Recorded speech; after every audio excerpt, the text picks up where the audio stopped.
Good morning, students. Today we will discuss the topic that how do we breathe. That means what is the mechanism of breathing. Yesterday we have discussed about what do you mean by breathing. What is breathing? It is the intake of air rich in oxygen and the give out of air rich in carbon dioxide.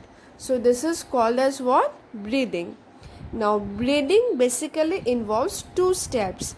One is inhalation, another one is exhalation. What do you mean by inhalation? Inhalation means the entry of air rich in oxygen is called inhalation. When we breathe in air, when we take in air which is rich in oxygen, it is called as inhalation. Now, when we give out air which is rich in carbon dioxide, it is called exhalation. So, the process of inhalation and exhalation together constitutes what? Together constitutes the breathing system. So, today we will discuss about how do we breathe or what is the mechanism of breathing. Now, let's see.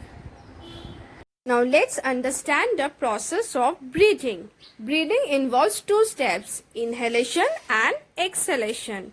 Now when we breathe in, when we take in air, it enters through our nostril and then passes through the nasal cavity and finally it enters into our lungs through the windpipe. Now this lung is located in our body inside a cavity called a chest cavity, which is surrounded by ribs on both sides. Now there is a strong sheet of muscle called diaphragm which forms the floor of the chest cavity. There is a continuous movement of the ribs and the diaphragm while we are breathing. Now when we inhale, the ribs move up and in the outward direction. At the same time, diaphragm moves in a downward direction. This increases the size of the chest cavity and air rushes inside the chest cavity to fill in the space. Thus the lungs gets filled with air. Now during exhalation, the ribs move down and in the inward direction, diaphragm is pulled up to the former position. This decreases the size of chest cavity and the air is pushed out of the lungs. You can easily feel this type of movement when you take a deep breath or place your hand at the abdomen. You will find that the ribs and the diaphragms are continuously moving while we are breathing. So this is the process of inhalation and exhalation.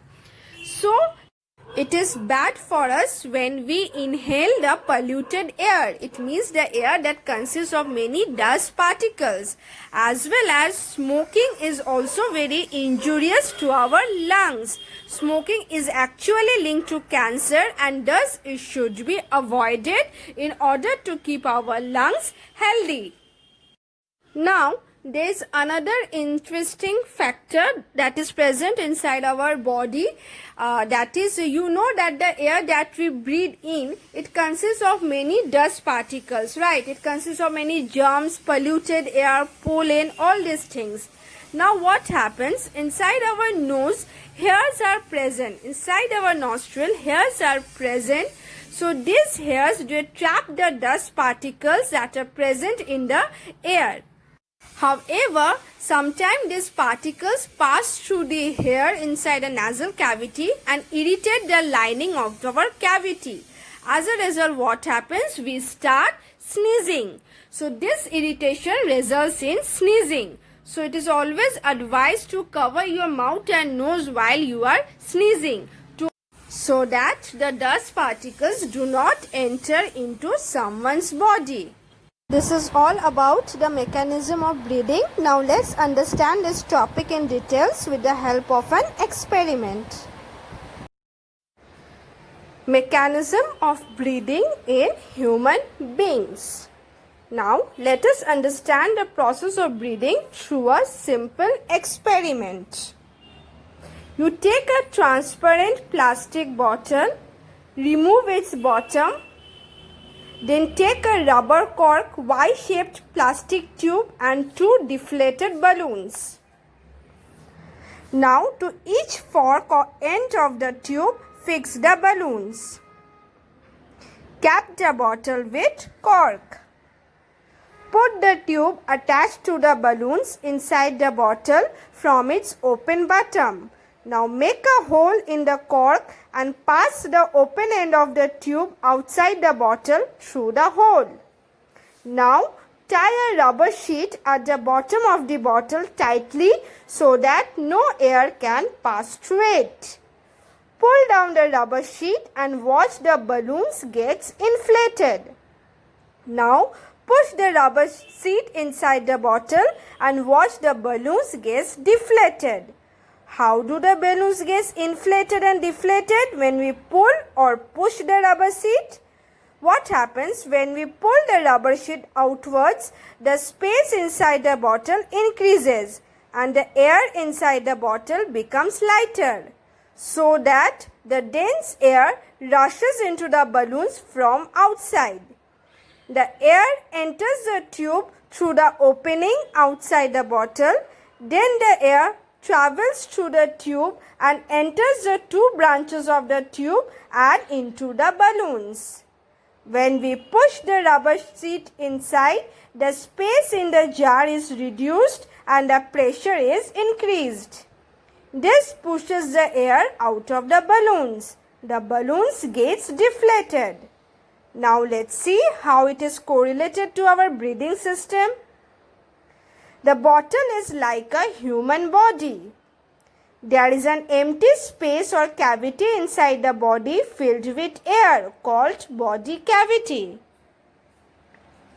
The rubber sheet is a diaphragm which divides the body into two parts. The upper part is the chest cavity. The Y-shaped tube is the trachea and the bronchi. The balloons are like the lungs which are situated in the chest cavity. Now let us see what happens inside our body.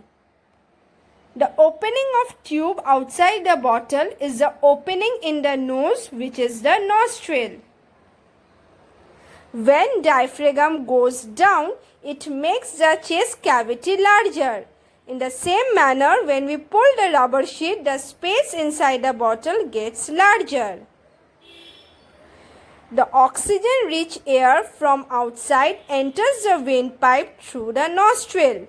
It happens just like what we saw in the experiment. Air enters the bronchi like the air enters the two branches of the tube in the experiment.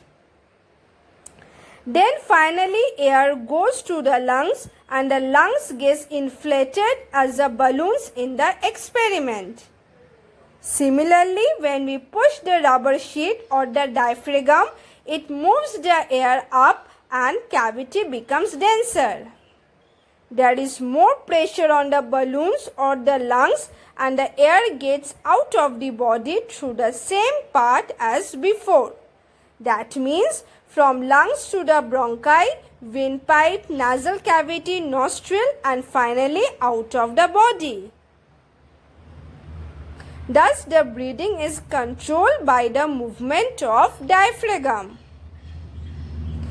Diaphragm is a membrane which is present between the chest and abdomen.